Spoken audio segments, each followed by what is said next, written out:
What if the story you were told about American freedom was only half the story?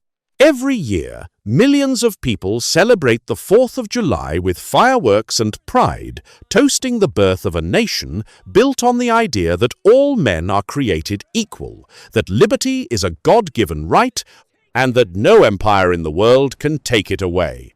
The narrative is clean, heroic, and deeply satisfying. The colonists rose up. The tyrant was defeated. A new republic was born.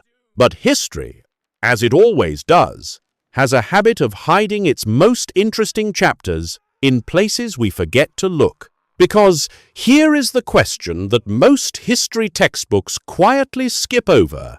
What happened to the Americans who did not want independence?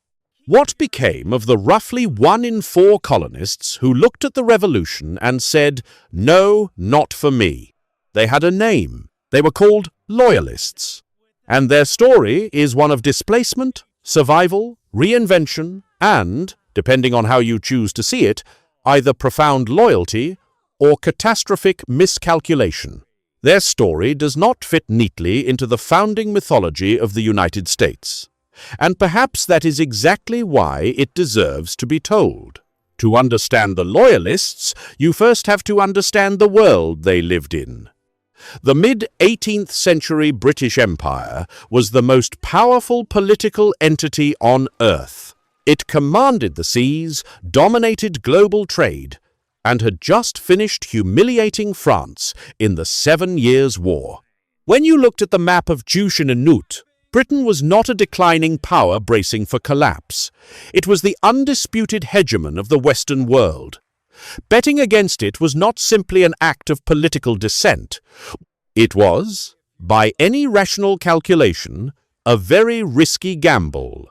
The 13 colonies were prosperous, diverse, and deeply interconnected with British commerce and culture. Boston merchants sent their goods to London. Virginia planters borrowed from British banks. Lawyers in New York studied English common law. Ministers in Philadelphia quoted English scripture. The ties between the colonies and the mother country were not merely political. They were economic, cultural, social, and in many cases deeply personal. So when tensions began to rise, when debates over taxation without representation began spilling from tavern arguments into open confrontation, not everyone reached for a musket. Many people looked at what was unfolding and felt something closer to dread than inspiration. The Loyalists were not a monolith. That is perhaps the most important thing to understand about them. They came from every walk of colonial life. Wealthy merchants who depended on crown patronage and trade privileges had obvious financial reasons to stay loyal. Lawyers and clergymen who had been educated in England and who believed in the stability of established institutions feared what a revolution might unleash. Tenant farmers in New York and the Carolinas opposed the revolution not because they loved King George, but because their landlords were patriots, and supporting the revolution meant supporting the very men who kept them in poverty. Recent immigrants, particularly from Scotland and Ireland, had not lived in the colonies long enough to feel the deep grievances that fueled the Patriot cause. For them, the risk of rebellion outweighed any abstract principle. And then there were those who simply looked at the mob violence already erupting in colonial streets and asked a perfectly reasonable question. If we throw off one authority, what exactly replaces it? As one Anglican reverend reportedly put it, it is better to be governed by one tyrant 3,000 miles away than by 3,000 tyrants 1 mile away. That sentiment might strike modern ears as cynical or even cowardly, but stop and think about it for a moment. Democracy, in the 18th century, was not the polished, institutionalized system we know today. It was a radical and largely untested experiment. And the early years of American independence would prove, in more than a few ways, that the reverend's fears were not entirely without foundation. But perhaps the most overlooked dimension of Loyalist history involves two groups whose choices are rarely centered in mainstream accounts. First, thousands of enslaved black Americans sided with Britain, and their reasons were not hard to understand. In November, the royal governor of Virginia, Lord Dunmore, issued a proclamation offering freedom to enslaved people who escaped Patriot masters and joined British forces. For men and women living in bondage, the British Crown suddenly represented something the revolutionaries, for all their talk of liberty, conspicuously did not offer: actual emancipation. The Patriots were, in overwhelming numbers, slaveholders. The founding documents of the new republic spoke of freedom in soaring, universal terms, while the economic foundations of the southern colonies rested entirely on enslaved labor. So when black Americans looked at the two sides and asked which one was more likely to offer them genuine freedom, many of them reached a logical conclusion. Britain, for all its imperial brutality elsewhere in the world, was in this particular moment offering a deal, and thousands took it. The second overlooked group was Native American nations. Many indigenous leaders correctly understood that a Patriot victory would mean the end of the proclamation of Senna Fake Forces, that British policy that had attempted, however imperfectly, to limit colonial expansion into indigenous territory west of the Appalachian Mountains. A British victory might at least preserve some legal barrier between their lands and the relentless westward hunger of the colonists. A Patriot victory, they calculated, would mean no barrier at all. They were, as history would tragically confirm, entirely right. Now, being a loyalist in revolutionary America was not a matter of quietly holding a political opinion and keeping it to yourself. It was an act of survival navigation in an environment that grew increasingly hostile with every passing year of the war. Every single one of the 13 states passed confiscation acts targeting loyalist property. Depending on where you lived, you could be stripped of your right to vote, barred from selling your land, prohibited from practicing law or medicine, and denied access to the courts.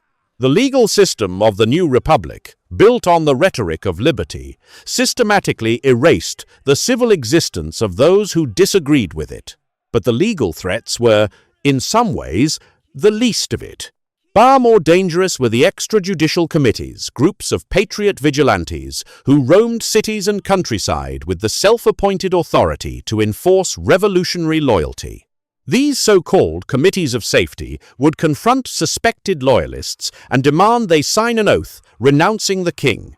Refusal had consequences. At the mild end, you might be publicly humiliated, tarred and feathered, a procedure that was far more agonizing than it sounds, involving scalding liquid tar poured directly onto skin. At the severe end, your home might be burned, your possessions looted, your family driven into the countryside with nothing. And in the worst cases, you were killed. It is worth pausing here to note that it is from this period that the word lynching enters the English language, derived from the name of Patriot Colonel Charles Lynch of Virginia, who organized informal courts to judge loyalists in areas where the official judicial system had been suspended. The man who gave his name to one of history's most notorious forms of extrajudicial violence was not a villain in the founding narrative. He was a patriot.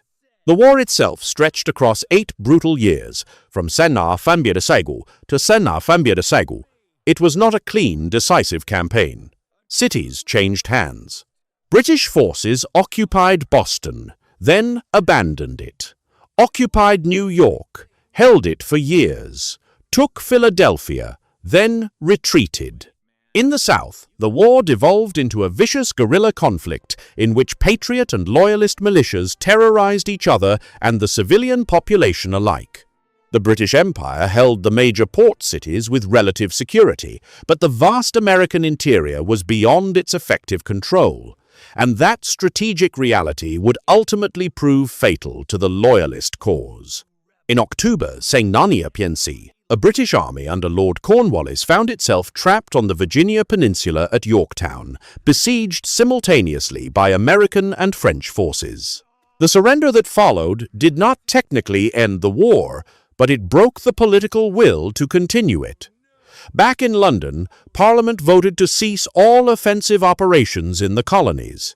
The government of Prime Minister Lord North collapsed, and the British Empire, which had seemed so invincible barely a decade before, quietly accepted that the 13 colonies were lost.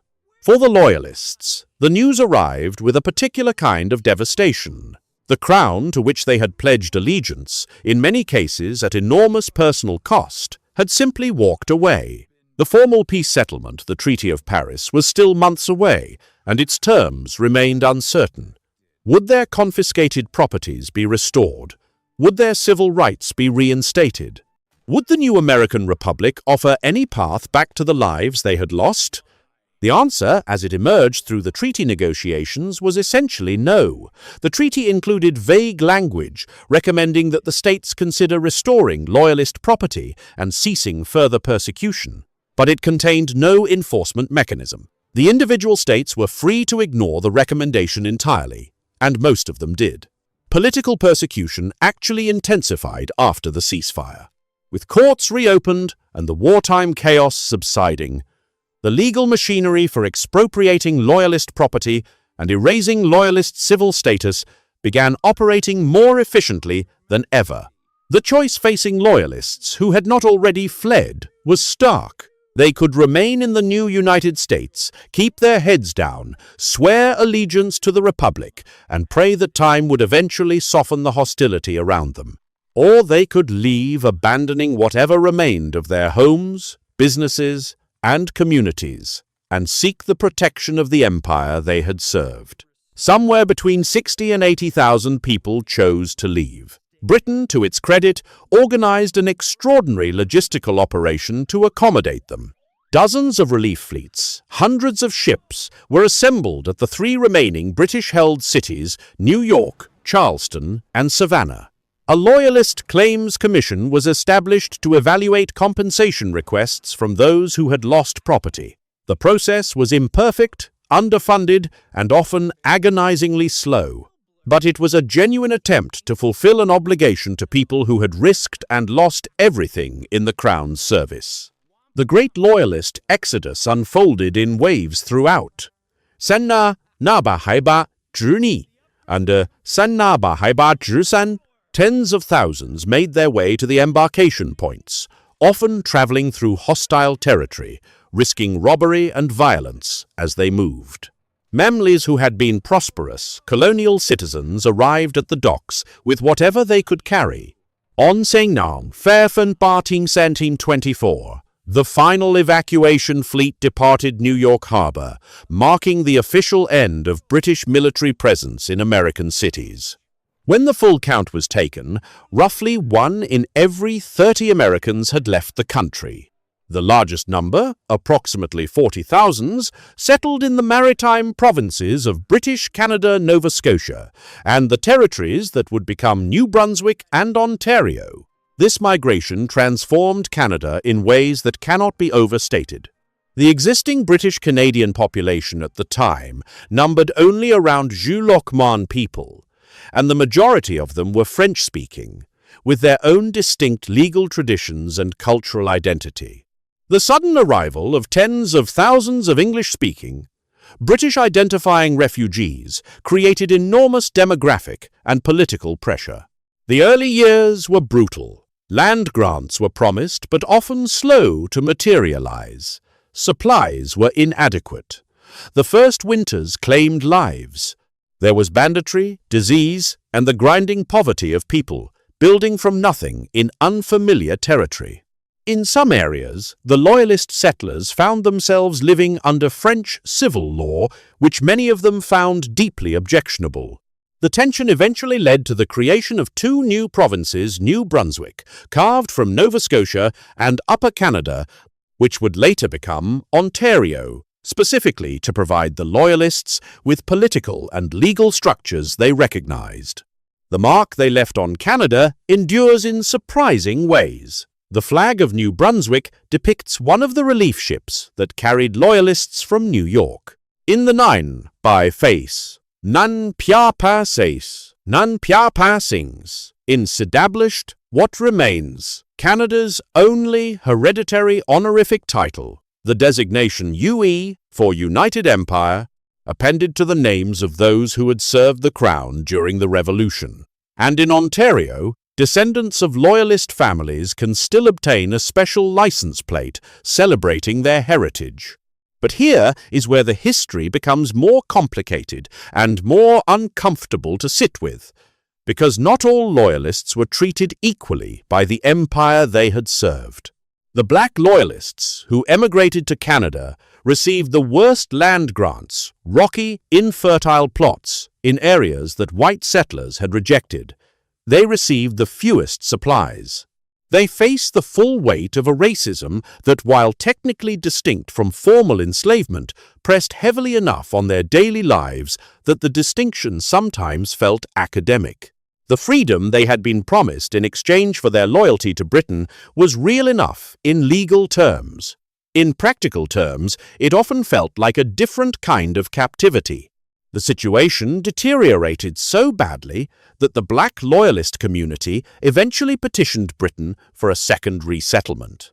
And Britain, in a move that managed to be simultaneously generous and deeply troubling in its implications, agreed and transported them to West Africa. In the first QJU, nearly 1,200 Black Loyalists sailed from Nova Scotia to the coast of Sierra Leone, where they established a settlement that would eventually become the foundation of an independent nation. It is a remarkable story of resilience and determination. It is also a story about what happens when a promise of equality runs headlong into the reality of racial hierarchy. Meanwhile, then, other Loyalists scattered across different corners of the empire. Several thousand settled in East and West Florida, the so-called 14th and 15th colonies that had remained loyal to Britain throughout the war. But in the peace negotiations of Century 10, Britain ceded Florida back to Spain. And the Loyalists who had settled there were forced to uproot themselves again, seeking yet another new home in the Caribbean or elsewhere. Thousands more made directly for the British West Indies, bringing with them the enslaved people they had transported from the colonies, and in some cases, even those Black Loyalists who had been legally freed on paper found themselves re-enslaved and shipped to Caribbean plantations. That detail deserves to sit with you for a moment. Men and women who had been granted their freedom by official British proclamation, who had crossed hundreds of miles to reach British lines, who had served as soldiers, labourers, and spies for the Crown, some of them were re-enslaved anyway.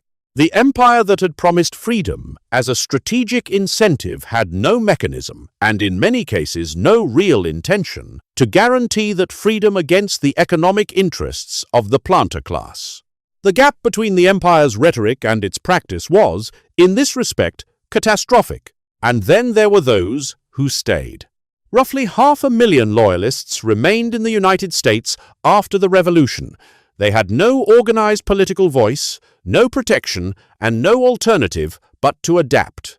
Survival required total assimilation, swearing the required oaths, paying taxes to the new republic, ceasing all public expression of loyalty to the Crown, and performing the rituals of American patriotism as convincingly as possible. Property that had not been confiscated was held in quiet gratitude. Opinions that had once been spoken aloud were sealed away in private correspondence and personal memory. Children of Loyalist families grew up in a world saturated with the heroic narrative of the Revolution. They attended schools that taught the Boston Tea Party as righteous resistance and the Declaration of Independence as sacred text. Their parents' experiences, the persecution, the flight, the loss, were private histories, spoken of carefully if at all, certainly never in a way that questioned the foundational story of the nation around them. Within a generation, the Loyalist identity in America had largely dissolved. What remained were dusty property records in county archives, some notably bitter letters preserved in Canadian collections, and a silence so complete that it became, in its own way, part of the American story. The Loyalists did not simply lose the Revolution. They lost their history. This is the moment to stop and ask the harder questions, because history is not simply a record of what happened. It is a set of choices about what to remember and what to let fade. Was the Revolution's treatment of Loyalists justified? From a strictly strategic perspective, one can argue that a revolutionary government fighting for its survival had limited tolerance for internal dissent. Every state that passed a Confiscation Act was, from that angle, making a pragmatic calculation about how to fund a war and consolidate political authority. The Patriot leaders were not naive about power. They understood that a revolution that permitted open opposition from within would be far more fragile than one that demanded conformity. But there is a difference between demanding political conformity and organizing extrajudicial violence. There is a difference between confiscating property through legislation and burning down homes in the middle of the night. The committees of safety that terrorized Loyalist communities operated largely outside the law, and the Patriot leadership often looked the other way. The line between revolutionary justice and mob violence was crossed early and often, and the founding generation's discomfort with that fact is evident in how thoroughly it was written out of the national memory. Who gained from the Loyalist exodus? The answer is not particularly subtle. Their confiscated properties were sold to fund the revolution, enriching those who bought them at reduced prices. Their departure from American political life removed a significant source of opposition to the Patriot leadership. The erasure of their identity from the national narrative allowed the story of the revolution to be told as a unified uprising of freedom-loving people, with no uncomfortable reminder that a meaningful portion of the population had disagreed, had looked at the same situation, and reached different conclusions. Could things have been different? In Senna Bait Truzier, there were those on both sides who argued for a reconciliation, for amnesty provisions that would allow Loyalists to return and reintegrate without reprisal. Some of the more moderate Patriot leaders, including figures like Alexander Hamilton, made cautious arguments for restraint. But the political mood in most states was not inclined toward forgiveness. The war had been long and bitter. The wounds were fresh. And there were too many people with a financial interest in the confiscated properties to make restoration politically viable. What we are left with is a revolution that achieved something genuinely remarkable. The creation of a democratic republic at a moment when democracy was a radical experiment, but that did so through means that were, for a significant portion of the population, something closer to expulsion than liberation. That is not an argument against the revolution. It is an argument for seeing it clearly, in full complexity, rather than through the simplified lens of national mythology. The Canada that emerged from this diaspora is in many ways a direct consequence of choices made in American courthouses and colonial mobs between Sennayi Jews and Sennayi Jews.